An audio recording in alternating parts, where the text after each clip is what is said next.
10,000 world के इस episode की शुरुआत में हम फेंगर और लिंगर को देखते हैं, जो कि धीरे धीरे कर आए की ओर जा रहे थे। तभी फेंगर बोलती है, लिंगर अगर हम लोगों की माँ को पता चल जाता है कि हम लोग दादाजी के ट्रेजर को चुरा रहे हैं तो क्या होगा।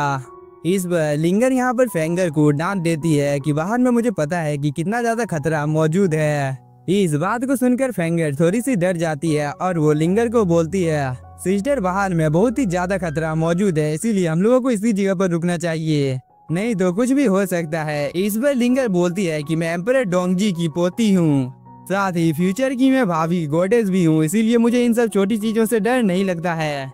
इसीलिए अगर मैं इस जगह पर रुक जाती हूँ तो ये मेरे लिए काफी ज्यादा शर्मनाक होगा। यह बोलने के बाद वो आगे की ओर जाने लगती है, जिसे देखकर फेंगर काफी ज्यादा डर जाती है और वो बोलती है, लिंगर तुम प्लीज मेरे लिए रुको क्योंकि मुझे यहाँ पर काफी ज्यादा डर लग रहा है।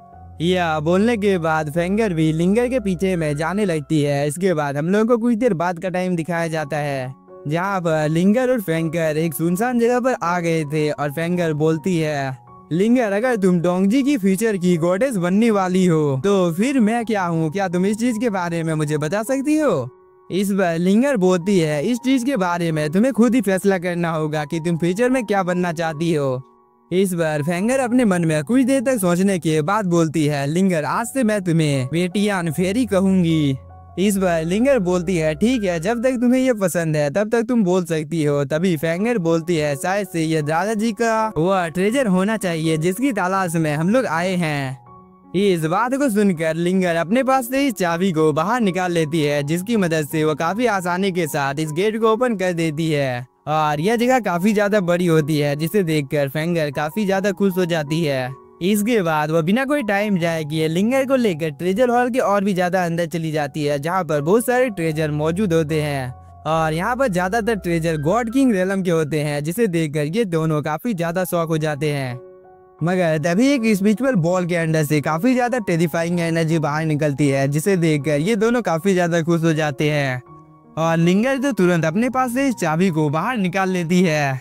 इसके बाद वो इस चाबी की मदद से इस स्पिरिचुअल बॉल के ऊपर एक छोटा सा अटैक कर देती है, जिसकी वजह से ये स्पिरिचुअल बॉल इस जगह पर एक्टिवेट हो जाता है और इसके अंदर से काफी ज्यादा हाई अमाउंट में स्पिरिचुअल एनर्जी बाहर निकलने लगती है। इसके बाद ये स्पिरिचुअल बॉल इस जगह पर एक फिनिक्स का रूप ले लेता है, जो कि काफी तेजी के साथ फ्लाई कर लिंगर के पास आ जाता है। इसके बाद लिंगर इस चीज को अपने पास रख लेती है और वो बोलती है, ये तो एक स्पिरिचुअल मोटी है।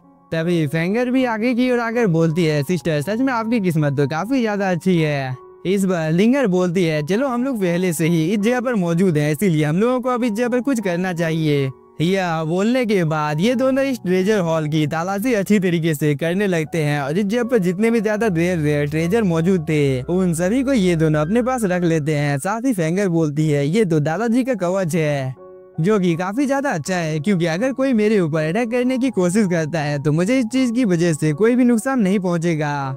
यह बोलकर इस कवच को वो अपने स्पेस पोर्टली में रख लेती है। दूसरी तरफ लिंगर भी एक एक कर काफी ज्यादा रेयर ट्रेजर को अपने स्पेस पोर्टली के अंदर में रखने लगती है। तभी लिंगर की नजर एक झाड़ू के ऊपर पड़ती है, जिसे देखकर वो बोलती है, ये चीज भी कहीं ना कहीं मेरे काम आ जाएगी। ये बोलकर वो इस झाड़ू को भी रख लेती है। इधर फेंगर के पास काफी ज्यादा वेपन्स मौजूद थे, जिसे देखकर वो और भी ज्यादा खुश हो जाती है और वो इन सभी वेपन्स को अपने पास रख लेती है। इसके बाद ये दोनों मिलकर कुछ ही देर के अंदर में ट्रेजर हॉल को यहाँ पर साफ कर देते हैं। इसके बाद फेंगर बोलती है, सिस्टर इस जगह पर जितना भी ज्यादा ट्रेजर मौजूद था उन सभी को हम लोगों ने मिलकर साफ कर दिया है। इस बार लिंगर बोलती है, तुम बिल्कुल सही बोल रही हो। तभी इसकी नजर और एक ट्रेजर के ऊपर पड़ जाती है, जिसे देखने के बाद वो बोलती है, उस जगह पर कुछ और भी मौजूद है। यह बोलने के बाद ये दोनों इन सभी बुक्स के पास आ जाते हैं और लिंगर एक बुक को उठा लेती है, जिसे देखकर फेंगर बोलती है, क्या इन सभी के अंदर में मैजिक हो सकता है। तभी लिंगर बोलती है, इसके नाम को देखकर मुझे ऐसा लगता है कि इसमें महिलाओं की काफी ज्यादा कहानियां मौजूद हो सकती है, इसीलिए सच में आज मुझे दादाजी के ऊपर काफी ज्यादा प्राउड महसूस हो रहा है कि इनके पास इस टाइप की भी किताबें मौजूद हैं। इसीलिए चलो इन सब किताबों को भी हम अपने पास रख लेते हैं। ये बोलकर वह इन सभी किताबों को अपने पास रख लेती है।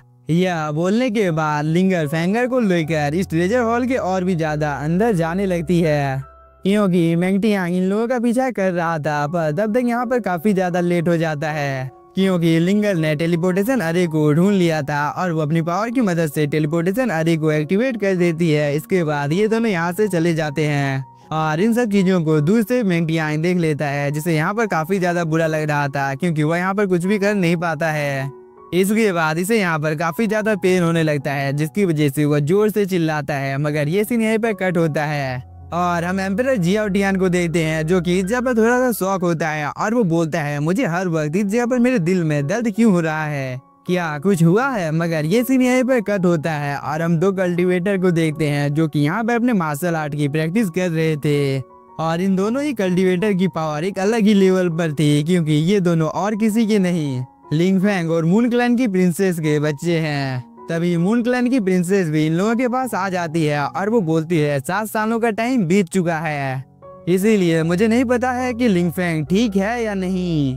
तभी यू याओ बोलती है, माँ क्या मैं इस जगह पर ठीक कर रही हूँ। इस बार मून क्लैन की प्रिंसेस बोलती है, हाँ तुम इस जगह पर बिल्कुल ठीक कर रही हो, क्योंकि यू याओ तुम काफी ज्यादा स्मार्ट हो।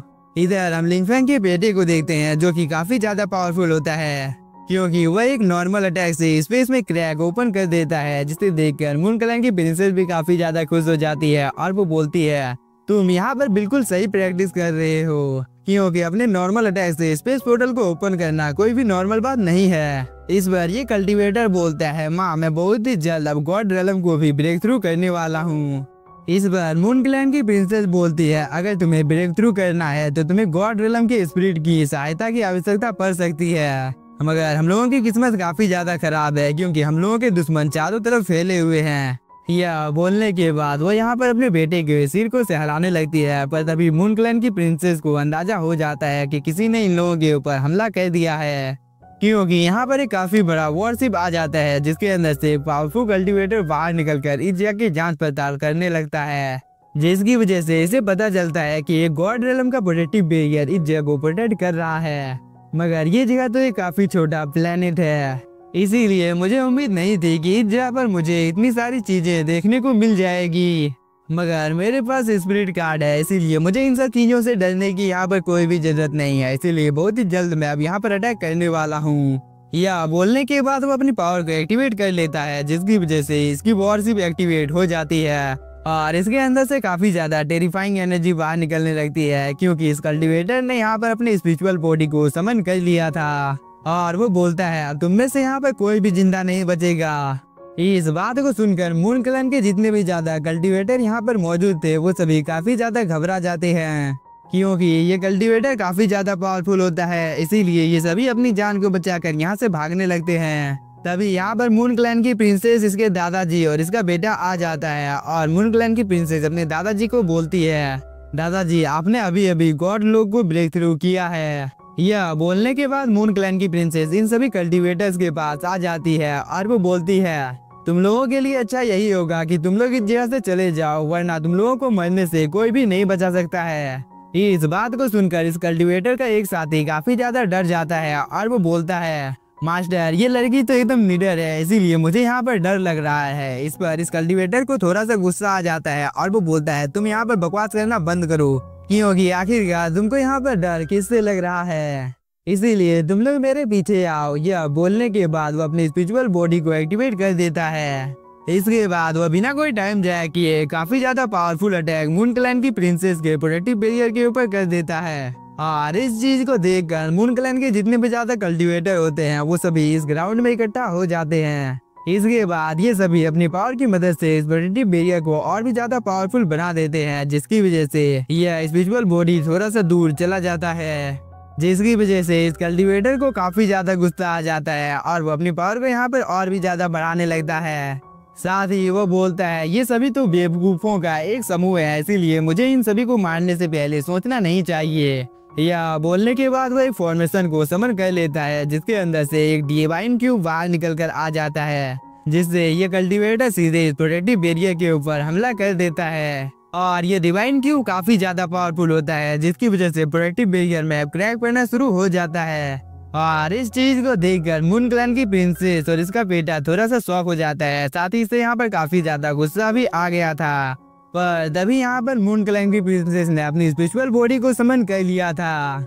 इसके बाद वह एक स्लैश अटैक इस डिवाइन क्यूब के ऊपर कर देती है, जिसकी वजह से इसने अपने एक ही अटैक से इस डिवाइन क्यूब को डिस्ट्रॉय कर दिया था। क्योंकि मून क्लैन की प्रिंसेस का ये अटैक काफी ज्यादा पावरफुल होता है, जिसे देखकर ये कल्टीवेटर भी काफी ज्यादा शॉक हो जाता है, क्योंकि इसका भी हालत इस अटैक की वजह से काफी ज्यादा खराब हो गया था। इसीलिए वो अपने मन में सोचने लगता है कि आखिरकार ये कैसे हो सकता है। मगर इसी के साथ हम लोगों का ये एपिसोड हो जाता है खत्म। तो अगर आप लोगों को एपिसोड पसंद आया होगा तो चैनल को सब्सक्राइब कीजिए और वीडियो को लाइक, और कुछ ही देर में मैं मार्शल मास्टर के भी लेटेस्ट एपिसोड को अपलोड करने वाला हूँ। तो थैंक यू फॉर वॉचिंग और प्लीज सपोर्ट मी।